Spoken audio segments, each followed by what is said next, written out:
প্রত্যাশার যে জায়গাটিতে আমরা দাঁড়িয়ে আছি কিংবা ঠিক যেই জায়গা থেকে যে অন্ধকারে আমরা ছিলাম এতদিন নির্বাচন কমিশন নিয়ে, সেই অন্ধকার কাটিয়ে উঠছে কি? দেখেন, আমি প্রথমেই আপনার আলোচনায় যাওয়ার আগে আমি যারা এই জেন জি যাদের কথা বলছিলেন, প্রায় 1581 জন যুবক প্রাণ বিসর্জন দিল শুধুমাত্র একটি মেধাবীদের বাংলাদেশ তৈরি করার জন্য, বৈষম্যহীন বাংলাদেশ তৈরি করার জন্য। আপনি যেমনটি বলছিলেন যে 3টি নির্বাচন 1/11-এর পরে বা বাংলাদেশের স্বাধীনতার পরে যে কয়টি নির্বাচন সুষ্ঠু হয়েছে বলে মনে করা হয়, সমস্ত নির্বাচন কিন্তু হয়েছে দলীয় সরকার বিহীন অবস্থায়। তো সেই জায়গায় যে নির্বাচন কমিশন গঠিত হয়েছে সেই নির্বাচন একটি সুষ্ঠু নির্বাচন করবে।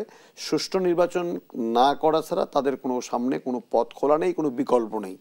বিকল্প নেই এই কারণে যে এখনো তো মানুষ মুগ্ধর সেই পানি পানি চিৎকার সেটা শুনতে পায়, আসাদের সাইদের সেই রক্তমাখা সাপ তারা দেখে, রাস্তায় গেলে বিভৎস শব্দগুলো আমরা শুনতে পাই। তো সেই জায়গাতে লড়াইটা ছিল মূলত মানুষের স্বাধীন মতামত প্রকাশ করা এবং তাদের মতামতের ভিত্তিতে একটি সরকার প্রতিষ্ঠিত হবে, যে সরকারটি হবে জনগণের সরকার। সেই জনগণের সরকার প্রতিষ্ঠার পথটা রুদ্ধ করেছিল বিগত সরকার।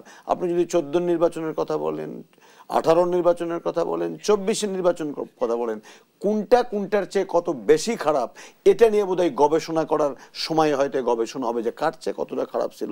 একটা ছিল ভোটারবিহীন নির্বাচন, 153টি আসন বিনা প্রতিদ্বন্দ্বিতা হয়ে গেল। এটি বোধহয় গণতান্ত্রিক ইতিহাসে বিশ্বে বিরল, সেটি বাংলাদেশে ঘটেছে। 18 যদি বলেন রাতে ভোট হয়ে গেল, দিনের বেলা ভোট পাওয়া গেল না, কবরের মানুষ ভোট দিল, এটিও বিরল। 24-এ তো তুমি আমি নির্বাচন।